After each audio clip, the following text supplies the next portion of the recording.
सिपारे ॿिए सूरह बकरा जे 25 रुकू जो तर्जुमो ॿुधंदासीं। बिस्मिल्लाहिर्रहमानिर्रहीम।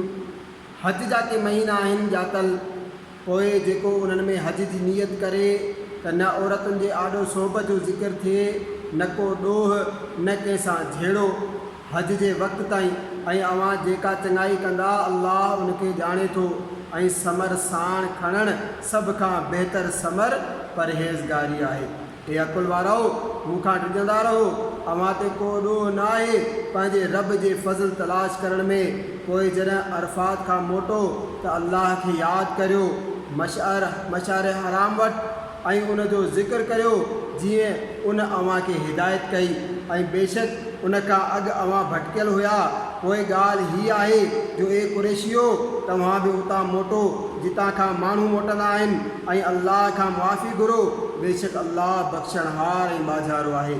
पोइ जॾहिं पंहिंजे हज जा कम पूरा करे छॾियो त अल्लाह जो ज़िक्र करियो जीअं पंहिंजनि अबनि ॾाॾनि जो ज़िक्र कंदा हुया, बल्कि उन खां बि वधीक।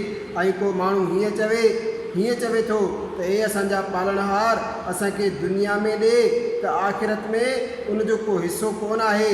ऐं को हीअं चवे थो त ए असांजा पालनहार असांखे दुनिया में भलाई ॾे ऐं असांखे आख़िरत में भलाई ॾे ऐं असांखे दोज़ख जे अज़ाब खां बचाए।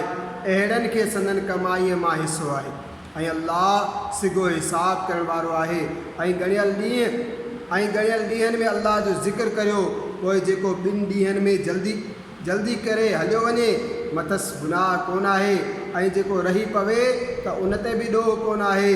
परहेज़गार जे लाइ ऐं अल्लाह खां ॾिजंदा रहो ऐं ॼाणे छॾियो त तव्हांखे उन जी तरफ़ उथिणो आहे।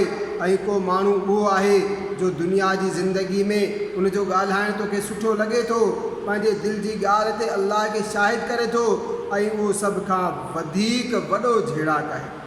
ऐं जॾहिं पुठी ॾींदो त ज़मीन में फ़साद विझंदो वते ऐं पोख ऐं जानियूं तबाह करे थो, ऐं अल्लाह फ़साद खां राज़ी न आहे। ऐं जॾहिं उनखे चयो वञे त अल्लाह खां ड्रिज त बहितर गुनाह ते ज़िद वधेसि थो।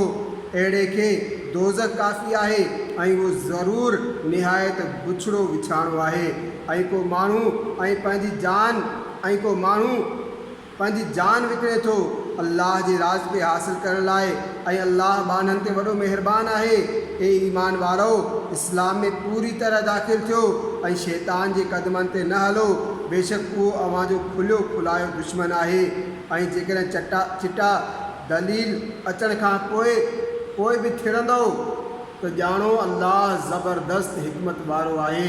छाजे इंतज़ार में आहिनि मगर ही त अल्लाह जो अज़ाब छायल ककरनि में अचे ऐं मलाइक लहनि ऐं कमु पूरो कयो वञे, ऐं सभिनी कमनि जो मोटणु अल्लाह ॾांहुं आहे।